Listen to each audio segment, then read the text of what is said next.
Hello, everyone, and thank you for joining us for today's webinar hosted by our Solutions Engineering team. Today, we will discuss how to keep your monthly AWS spend on budget with Terraform and AWS Lambda. I'd like to introduce you to our presenter today. Sean is a Solutions Engineer at HashiCorp.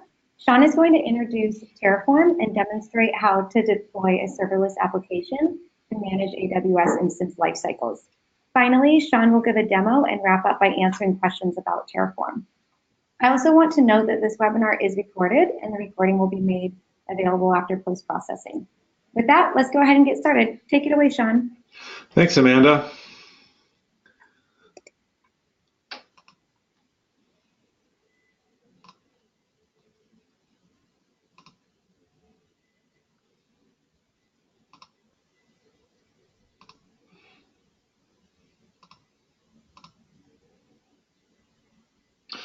Welcome to the HashiCorp webinar series. This week we'll be talking about how to rein in your cloud costs with Terraform and AWS Lambda. This is a guide to reducing unnecessary AWS spending. So in today's webinar, we'll show you how to deploy a cleanup bot into your AWS account to save money and reduce waste. This tool is open source and it's freely available via the HashiCorp Guides Git repository. It's the same code our solutions engineering team uses internally to manage EC2 instance lifecycles. A little bit more about me. I'm a HashiCorp solutions engineer based here in Austin, Texas. I'm a former systems administrator, and my first computer was a Commodore 64. I enjoy building robots and automating things, and when I'm not in front of the keyboard, I like to get outside and go hiking and do outdoor activities.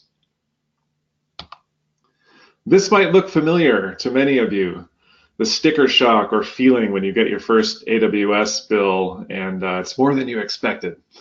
So what can we do to address this issue? Let's answer a few questions here and see if any of these questions relate to you. The first is, who created all these resources? When you log on to your Amazon console, you'll see a whole bunch of stuff running. Unfortunately, it's not always easy to tell who created things and track down who owns what. Instances can be created without name tags, making them a little bit like an orphan pet with no name tag, just sort of wandering the street, and you have no idea where the owner is. What sizes of instances are we running? Amazon prices their EC2 compute instances by size, which corresponds to the amount of CPU, disk, and memory that you'll get. One thing you may not be aware of is that each instance size is roughly double the compute capacity and cost of the size below it. So a micro instance costs twice as much as a nano, and a small costs 4 times as much as a nano, and so on. The next W question is when? When is it safe to shut down or delete resources?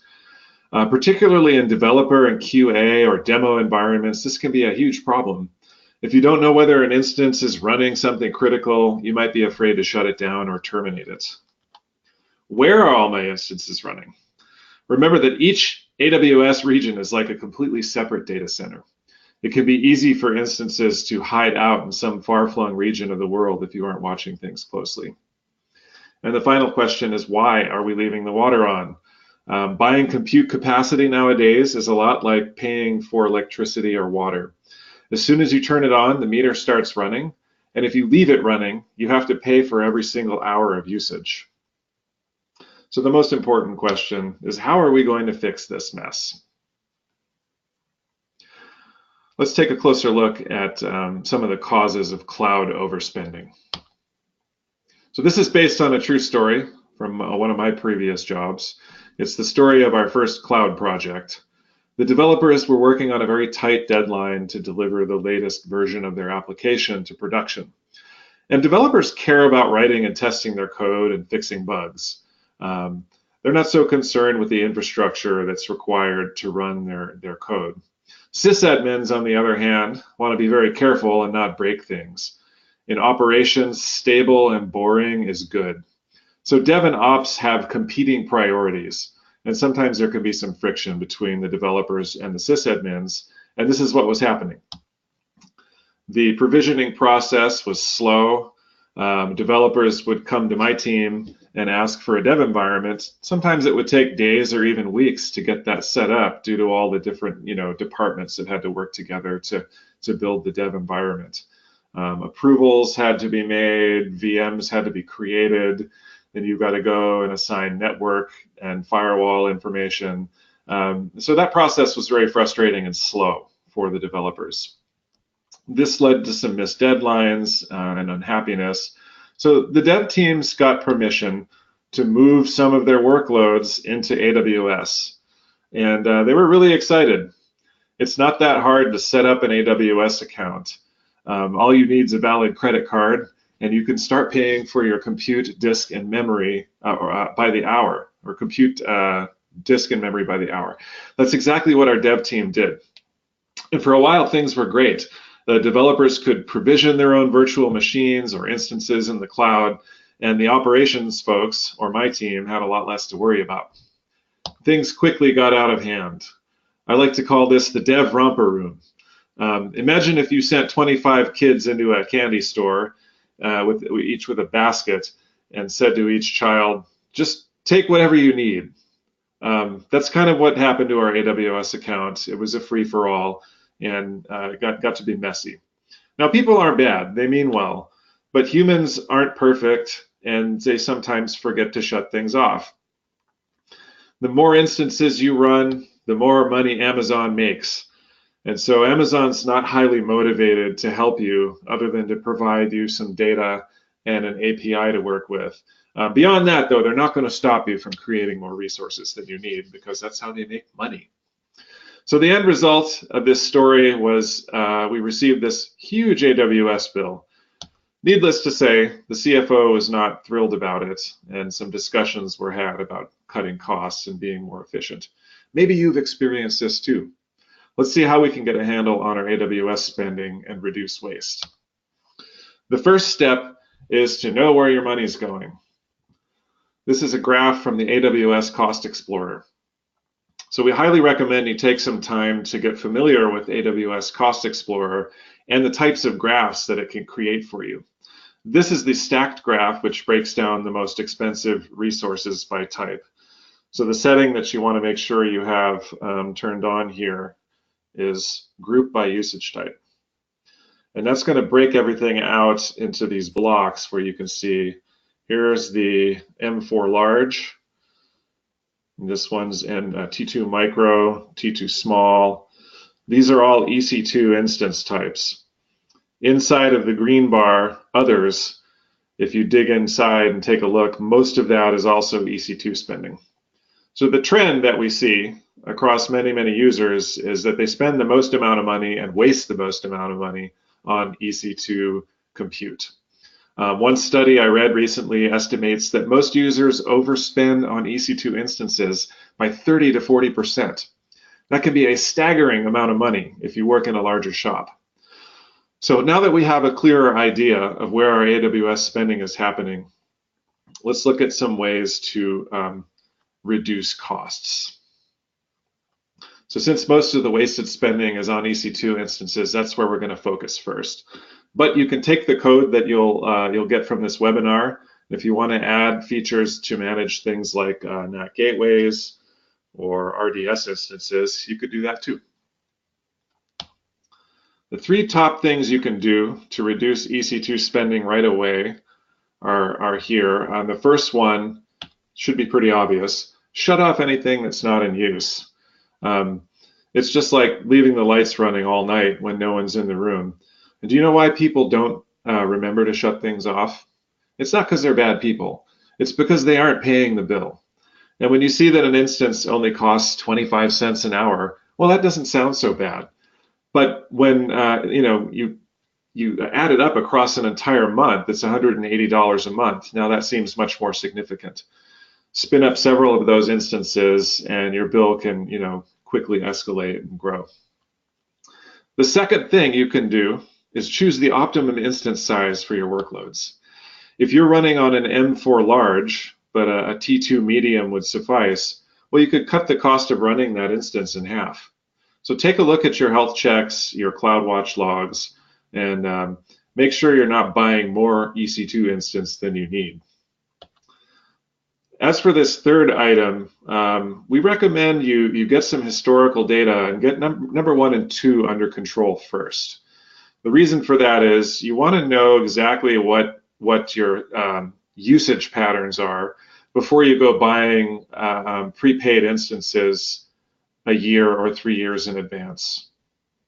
So the idea is we don't want to buy a bunch of instances until we really know for sure exactly what we plan to be using. These are the top 3. This webinar is going to focus on number 1 here. That's the lowest hanging fruit, and it's going to be generally the easiest and quickest way for you to save some money. So now that we've identified the problem, gotten some visibility into our spending habits and what we need to fix, let's develop a plan. Our goal is to create a simple serverless application to clean up unused and expired AWS instances on a regular schedule. So with that in mind, we developed some project requirements, and here they are. First, it has to be an automated process. Don't depend on humans to always do the right thing because you'll be disappointed. Number 2, make it easy for your users. Everyone who creates resources inside your AWS account needs to agree to your standards. Number 3 is going to be make it easy to exclude instances from your Reaper bot. You may have long-running infrastructure that you need to keep around, and you don't want to accidentally delete these things. So we need to make a way to whitelist instances. The next requirement is a TTL, or a time to live. TTL is the expression of the maximum time you think you'll need a resource. So this trains your users to think carefully about how much they'll need. And your cleanup bot will also use this value to know what can be safely deleted. Now we also have to be able to deal with unidentified or orphaned instances. Just because we have a great system for tagging and identifying everything doesn't mean some things won't slip through the cracks. Once in a while, you'll have unidentified resources that no one wants to claim. You'll need a process and a system to deal with those. We also want to be able to contact anyone who's created resources in our account. So part of our application is a way to identify who created an instance and how to contact them. And finally, we want to provide visibility to our entire team via chat or email messages so that folks can know what's going on inside of our AWS account. So that's the goal and our project requirements. Let's look at some of the pieces we're going to use to put together this application. Tags. Tags are a way to add your own identifying information to AWS resources. You can show your tags in the AWS console as we've done here. And how you tag things is really up to you. It's sort of like an empty dry erase board. You can tag your instances with anything you want, including emoji. If you haven't done so already, you should sit down with your team and create a tagging standard for your AWS instances. So in our example, for this application, we have 2 mandatory tags, namely owner and TTL. The owner maps to the email address of the person who created the instance, and the TTL is the maximum number of hours that we want to keep this instance around. So it's the maximum lifetime of the instance. Those are the only 2 mandatory tags that we've designated for our cleanup application. AWS Lambda is also known as serverless compute. It allows you to run your code without having to build a Linux or Windows server to run it on. So you can write AWS Lambda functions in Node.js, Python, Java, C# or Go.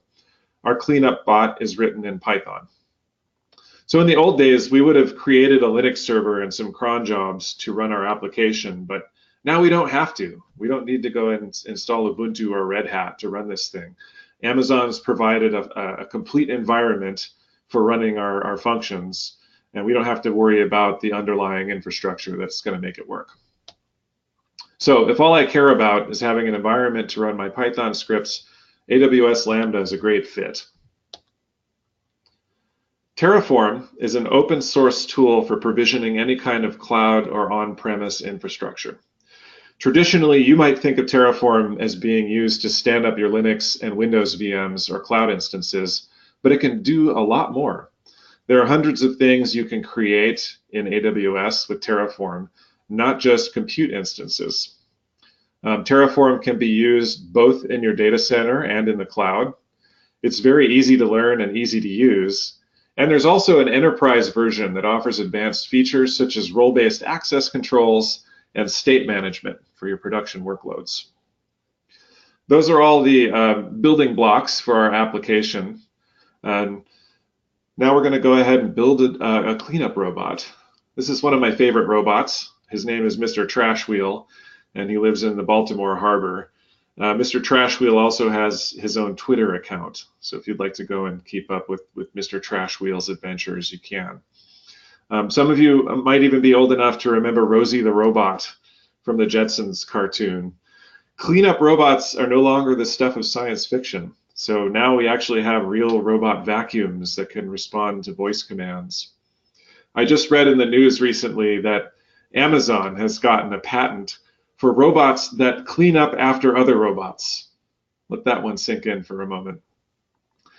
So instead of picking up trash, our robot is going to clean up expired AWS instances and notify our users via Slack or email. So there are two components. There's the actual cleaning up and managing of EC2 instances, and then the communication part where it's letting the human beings know what's going on. And give your bot some personality. Have a little fun deploying your cleanup bot. Here's one that we use internally.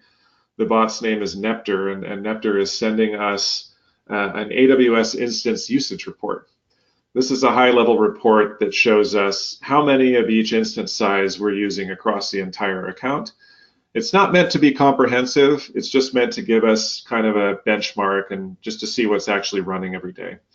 So, for example, if you don't normally run an extra large, R4 extra large, you might look at that and go, let's go ask and find out who's running that and what's on that instance.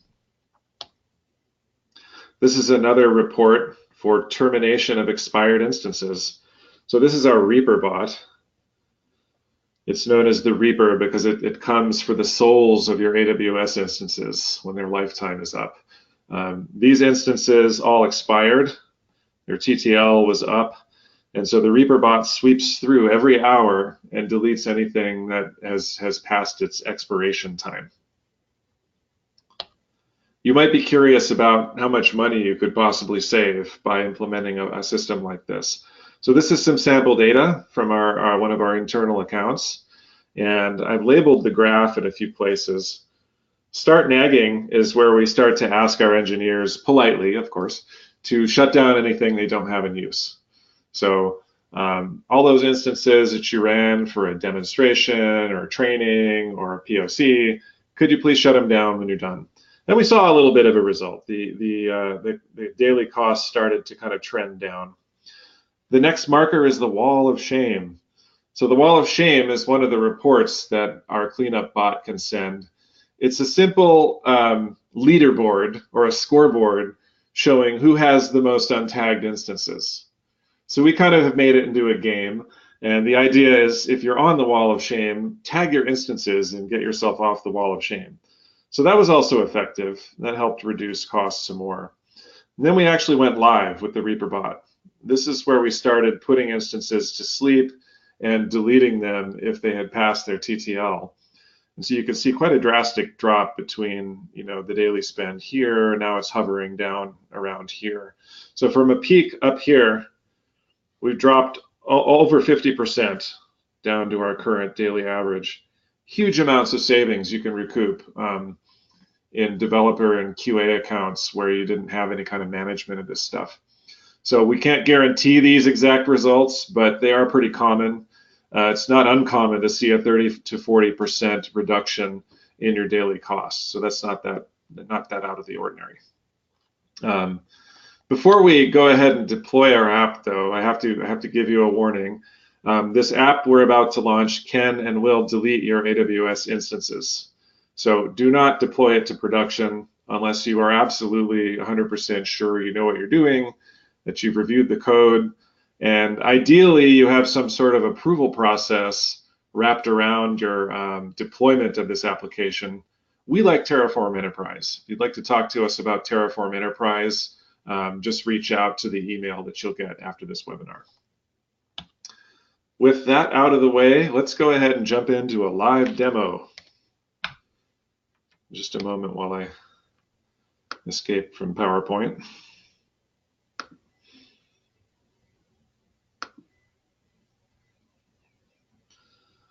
And we'll start with the source code. Everything begins at the source.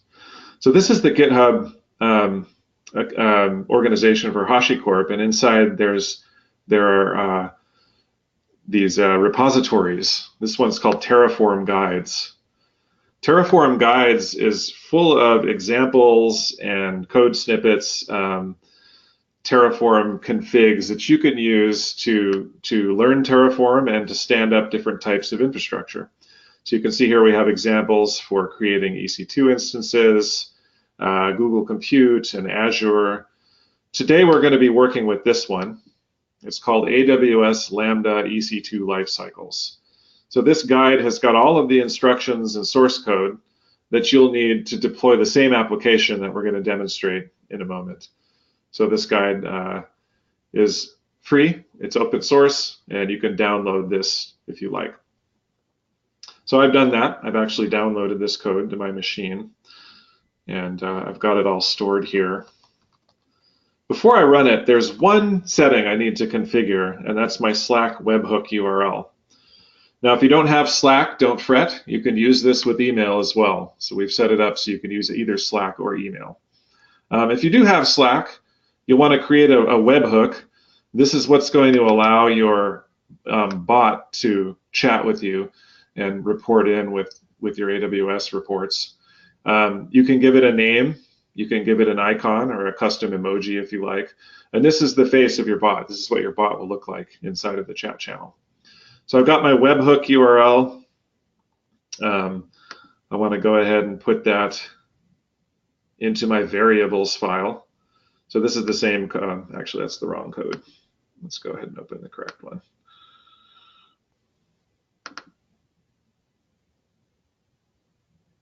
That's better. Okay. So down here in variables, these are all the configurables for our bot application, one of which is the Slack hook URL. So that's really the only thing you need to configure. The rest of these are optional. You'd want to put this to the Slack channel that you're using, of course. And the rest of these I'm going to leave as their defaults. Now that I've set up my variables, I can run Terraform. Now, if you haven't used Terraform before, we've got some great tutorials. It's really easy. You can pick it up inside of an hour or two, or over your lunch break if you want. Download it and run it. It's about that simple. Maybe you have a few config files. And Terraform runs on Linux, Mac, and Windows. So right now I'm running it out of PowerShell. First thing I'm going to do is Terraform plan. So like I said earlier, everything starts with a plan. Terraform is no different. And when I run Terraform plan, it's doing a dry run. So what it's doing is looking at all my Terraform configs, and then it is going to map out what needs to be built and in what order everything needs to be built. And if you want to take a look at the graph, you can actually run Terraform graph.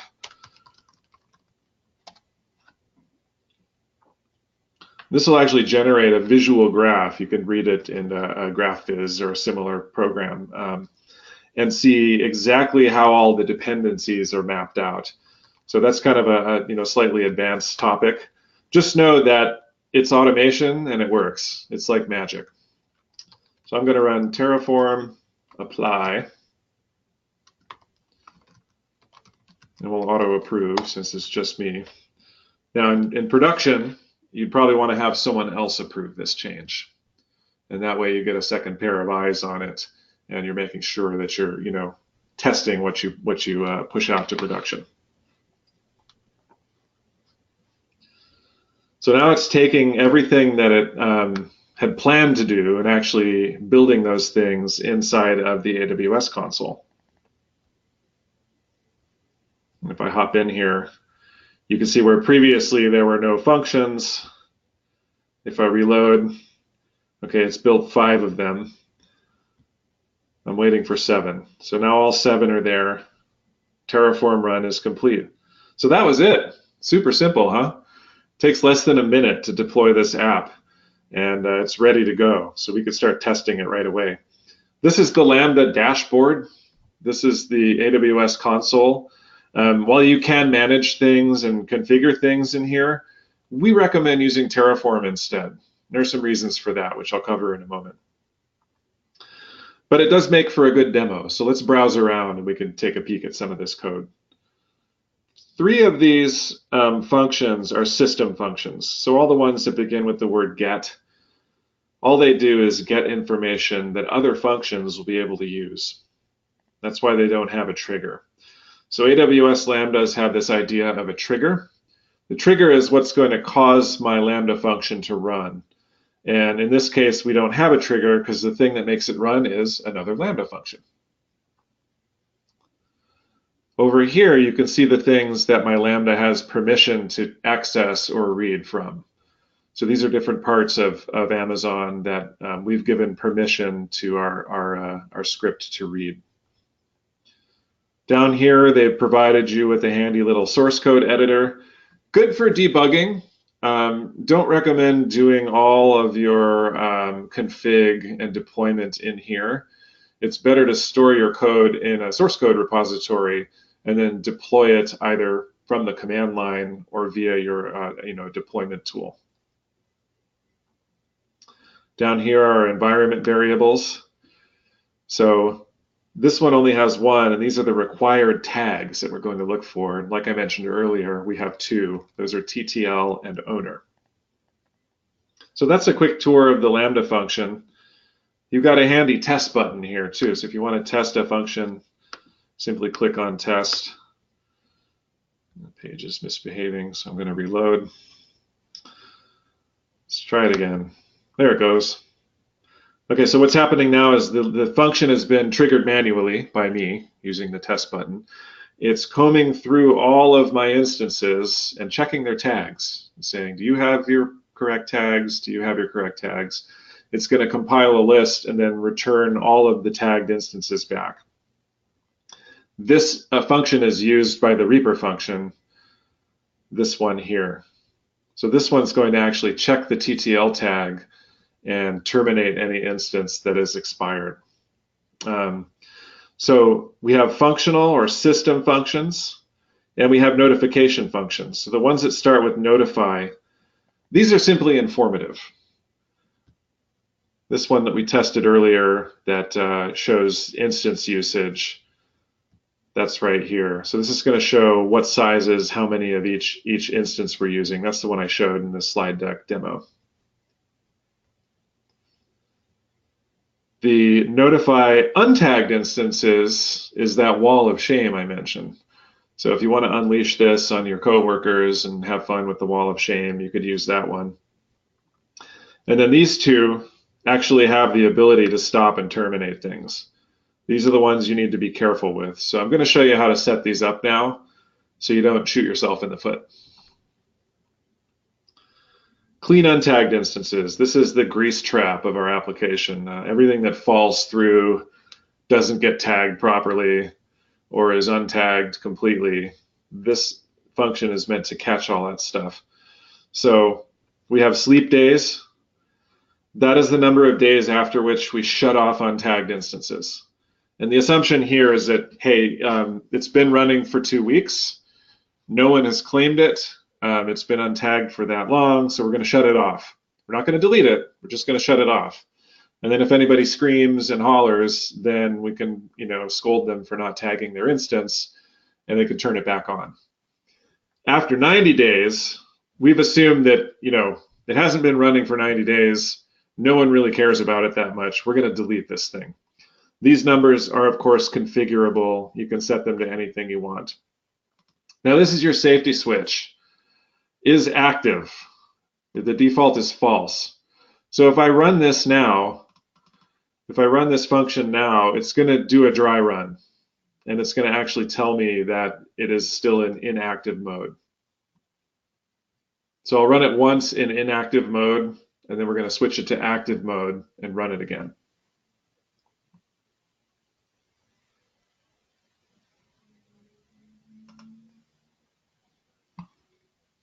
So we should see the results pop up here in just a moment. You can see here it is in active mode. So I had it active earlier, and I've shut it off and turned it back to false into inactive mode.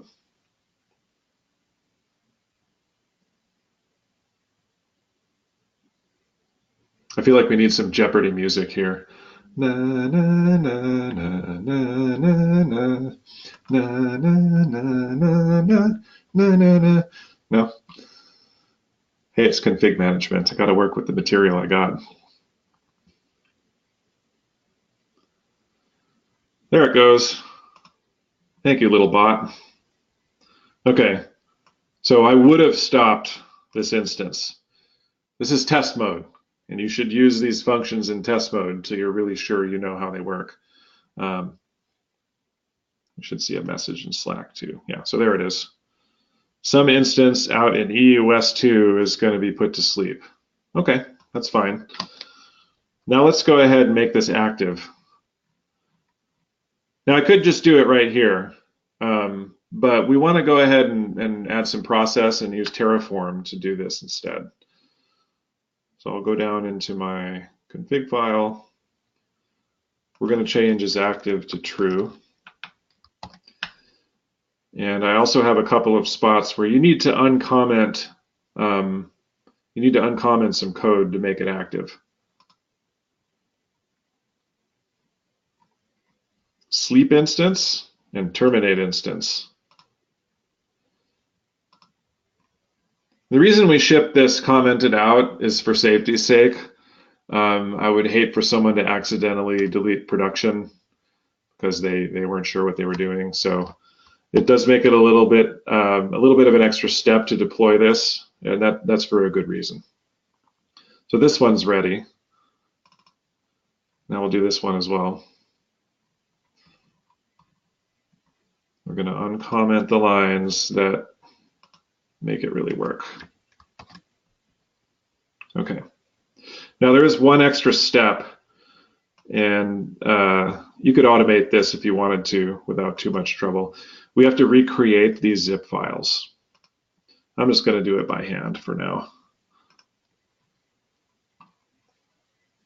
Lambdas are stored as zip files. The reason for that is you might have multiple files inside your Lambda in case you were using some support files or libraries.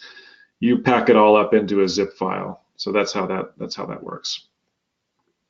So what we'll do is go down into the Git repos. So just take a second. And the two files we changed were clean untagged instances. That's our janitor function. And check instance TTLs, this is our Reaper function. So we've now recreated those zip files. And Terraform can actually detect the changes. So if we do Terraform plan again,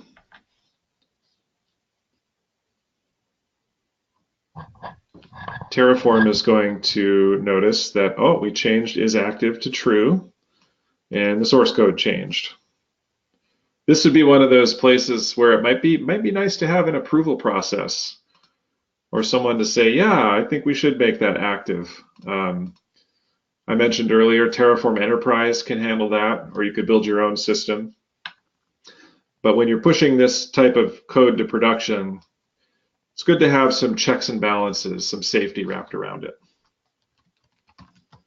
Let's do a Terraform apply.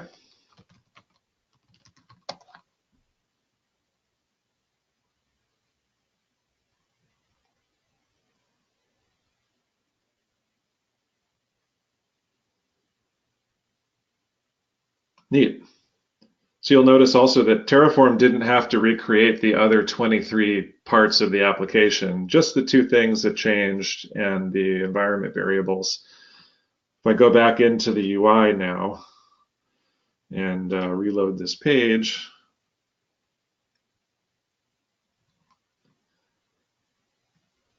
you can see that the stop line is uncommented.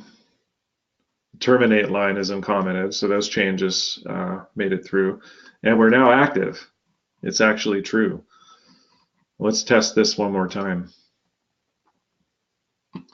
Now, while that's running, I'm going to go ahead and do the other instance, or the other function, rather.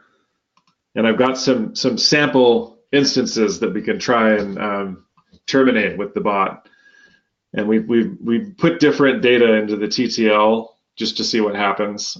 So I have a -1, which means preserve, don't delete. 0 means it's expired as soon as you created it. That one theoretically should get deleted. 9,999 hours from now, the Bitcoin farm will go away. You can put emoji in here, by the way. We put this emoji for testing purposes to see if it would break or what would happen. Let's go ahead and run the Reaper.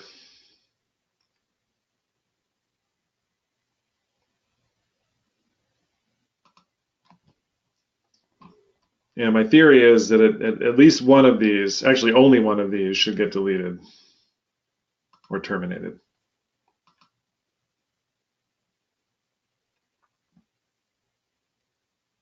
Okay, it finished, and sure enough, the expired instance is getting terminated. Now let's fix these TTLs and make them something smaller.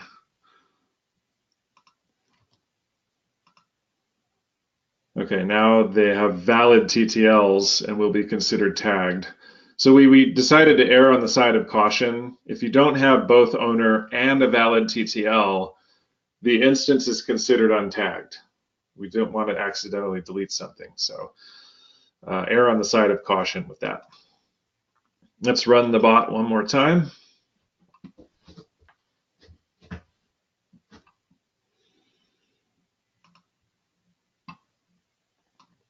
This was the most recent run.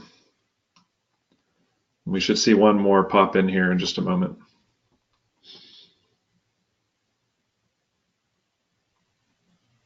Okay, there it goes.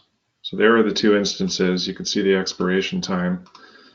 And there's the bot doing its thing. So this is meant to run on autopilot. You set it up, configure it, and forget about it.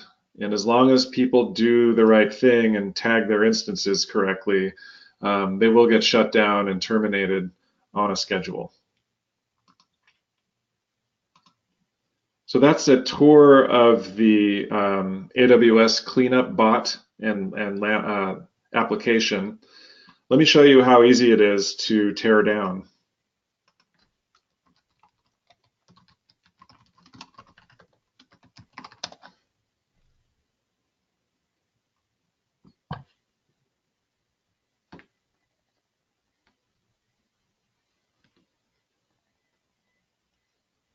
Easy peasy.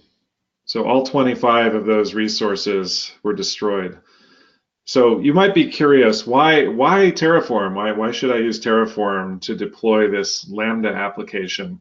There are a few good reasons you want to consider using a tool like Terraform. The first is that it's easy. It's so easy to use.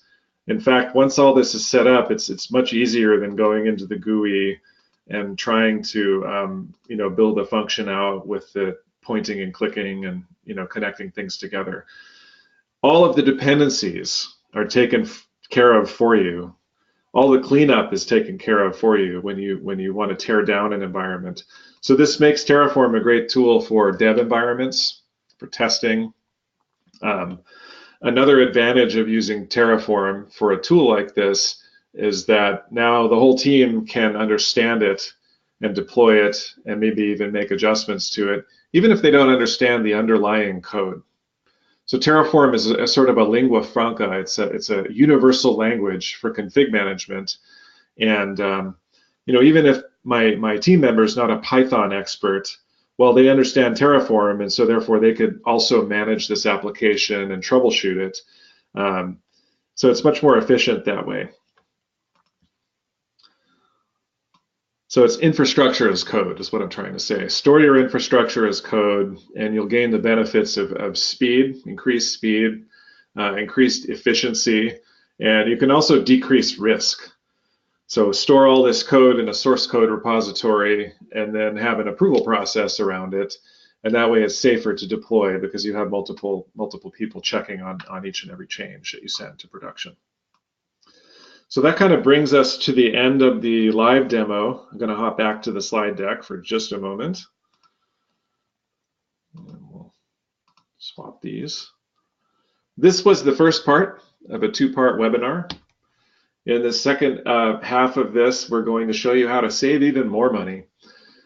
And the topics will include actively enforcing tagging standards using Terraform Enterprise and Sentinel. You can learn how to require approvals for larger, more expensive instance types. Centralize your Terraform state management to reduce waste and orphaned resources, and also how to track all infrastructure changes with audit logs. So that's coming up. Be sure to mark your calendars. I think the date's on our events page. Some useful links. We'll also post these after the webinar. If you want to download the code, that's the link there. And then we have a AWS and Lambda Slack tutorial, and of course a link to Terraform Enterprise. So that brings us to the end of the demo and presentation. I think we can open it up for now for questions. So over to you, Amanda.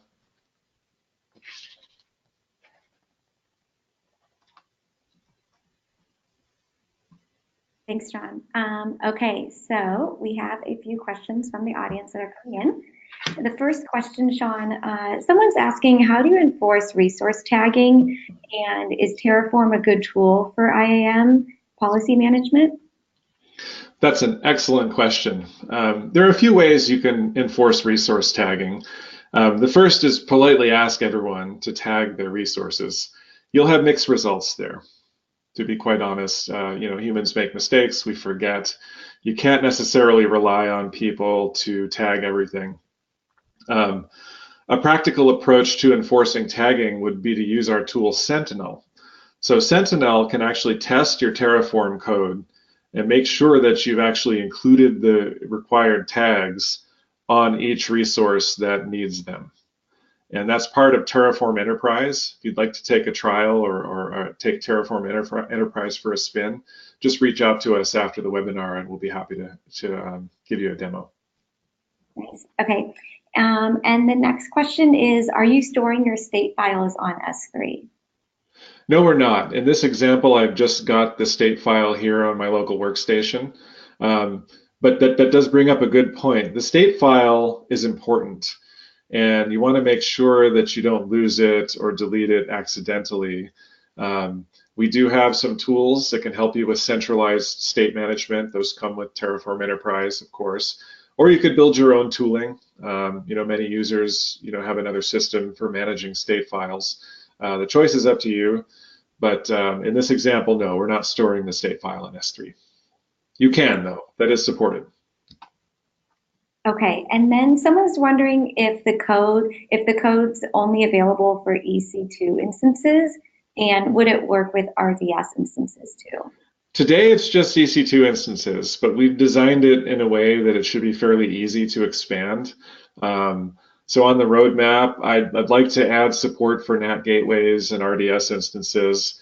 One way to tackle the problem is to find out what's costing you the most money. So if in your environment RDS is the biggest spend, by all means, copy our source code, change it. Even better, if you want to contribute back and add an RDS cleanup bot, we'd love to see contributions or pull requests. Awesome. Okay, and someone's asking for a little clarification on the role of Terraform here. Sean, they asked, can you explain how Terraform helped in this cleanup process? Yeah, absolutely. The prototype for this cleanup bot was built by hand. Just got into Lambda and started connecting things together. The problem with building things that way is that you don't have a record of how it got built. Let's say, Sean built you this great, bot for cleaning up your AWS resources, and all the source code was in his laptop or personal Git repository. Now, that doesn't help the other members of my team who might need to troubleshoot this thing, or they might need to redeploy it. I could leave and go to a different company and nobody would understand how that thing works. So instead of just kind of building things by hand and maybe documenting them or not, we want to shift to infrastructure as code. And Terraform enables infrastructure as code. All of the steps that are required to set up this application, this Lambda application, are encapsulated within the Terraform code in that repository you see there on the slide. So anyone anywhere in the world can download this code, make a few changes, adjust the variables, and they can stand up this exact same application without having to be a Lambda expert or a Terraform expert. So repeatability is one reason to use Terraform. Another is for testing and even simple documentation. Just being able to confidently say, yes, I can reinstall that in a heartbeat. It's not a problem. If it goes bad, I'll just tear it down and build a new one. Whereas if things were configured by hand, it's a lot harder and slower to rebuild if you need to. So those are a few of the reasons you might want to use Terraform to build your cleanup bot. Great. Okay. And next question is, so someone's wondering, how can you start managing AWS infrastructure that's already in operations using Terraform? So for instance, can Terraform pull the dependencies of EC2 instances already in AWS? Yes. The answer is yes. It's a two-step process, so we can't magically just point at a bunch of AWS resources and turn it into Terraform, but we can come pretty close. What we can do is create a Terraform, sort of a skeleton config with placeholders for each thing that we want to import, and then we run the Terraform import command. We can actually import the settings of the running resource into our config so that the next time we spin it up, it'll be fully automated and stored as infrastructure as code. Great. Okay. And someone's asking if step functions would be a better option for composing those Lambda functions together. Probably. And the reason I didn't go with step functions is I'm brand new to Lambda. This is the first Lambda application that I've ever written. And if you wanted to take a crack at re-implementing this with step functions, we totally welcome your pull request. Great. Okay. And then, okay, the next question, Sean, is how did you set up the colors in the Terraform output? Creating lines are gray, resource properties seem white. Is that a PowerShell feature? Oh, I love this question. And this one's for all you Windows users. Unfortunately, Microsoft Windows is a little bit behind in terms of console emulation technology. The Mac and Linux people have got their fancy terminals, but I highly recommend Commander. So CMDER. I'll pull the website up here real quick. Commander is a console emulator. It wraps around PowerShell, sorry. You can run PowerShell or Bash or whatever you want inside of it, and it comes pre-configured with color support and a bunch of other really neat features. So one of my favorite things when I'm working on a Windows machine is Commander, and it's free and open source. You can download it here. And that's how you get color Terraform output on Windows. Very cool. Okay, so someone is saying, are pull requests welcomed for Node.js version of those functions? Absolutely. I would love to see a Node.js version of the cleanup bot. Feel free to reach out directly if you want to. You can hit me up on GitHub. Great. And then next one's just a bit of a clarification, Sean. Someone's asking if Sentinel is part of enterprise only. It is. It's enterprise only. And free trial is available. If you'd like to take enterprise for a spin, just reach out. Okay. And okay, someone's asking, can Lambda tagging EC2 also work with tagging S3 bucket with deployed images to clean up? You bet. You can tag almost anything inside of AWS. So expanding this application to support other types of resources like S3 buckets or images stored in S3 buckets, sky's the limit. Awesome. Okay, and can Terraform deploy the Lambda function itself? Yes, it can. And I maybe didn't make that completely clear, but when I ran Terraform apply, that's exactly what it was doing. It was deploying the Lambda function itself and all the supporting things that are needed to run the Lambda function. And that includes permissions, the role, the policy, the triggers, all of the different pieces that come together to make this app, including the Lambda function itself, all deployed by Terraform. Great.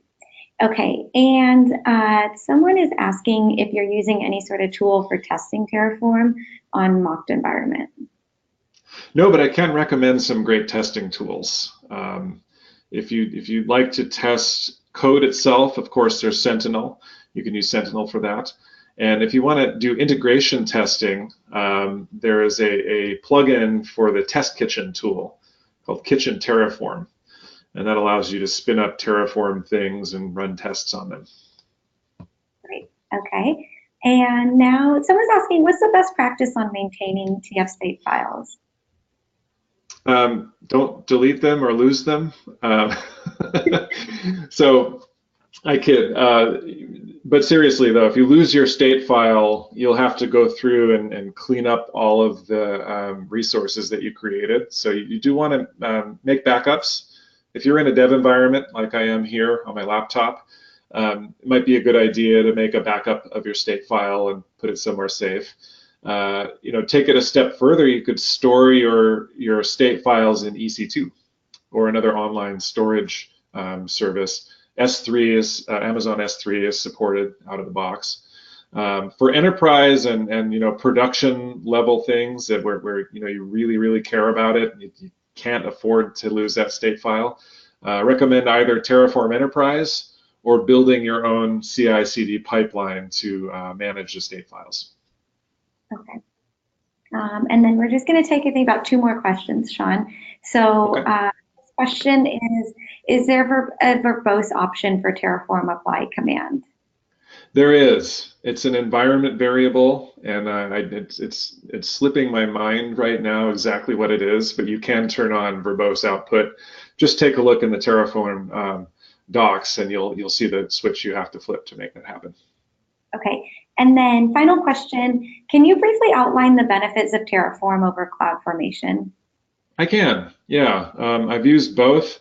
Both are great tools, but CloudFormation has some limitations that I feel like Terraform overcomes. CloudFormation is Amazon's internal provisioning tool. Okay, so you can find it here in the control panel. We're just going to go into CloudFormation.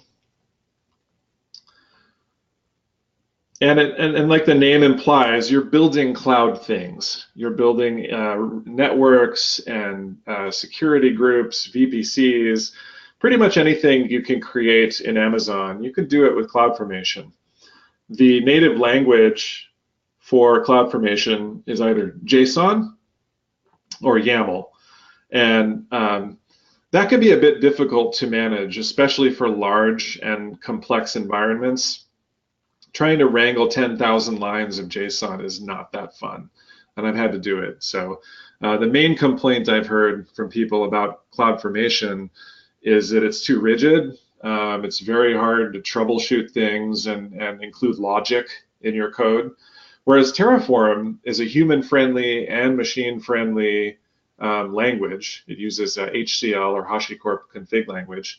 So it's very easy to create Terraform configs, whereas CloudFormation is a bit more difficult, especially when you have complex deployments. A second reason you might want to consider Terraform over CloudFormation is multi-cloud support. Terraform supports all the major cloud providers and local virtualization. So you have this universal language you can use whether you're deploying onto Amazon or Azure or Google Compute. Terraform works on all 3. So it's very flexible and extendable that way. Right. Okay, thank you, Sean. So I think we'll wrap up questions there. Thank you to everyone in the audience for all your great questions today. I hope everyone enjoyed today's webinar and you were able to learn a bit more about Terraform with AWS Lambda. Thank you for joining, and a special thank you to Sean for his time today. And finally, as I mentioned at the beginning, this webinar was recorded and we'll make it available on our website after processing. And I will also post it on Twitter for everyone. Thank you and have a great day. Goodbye, everyone.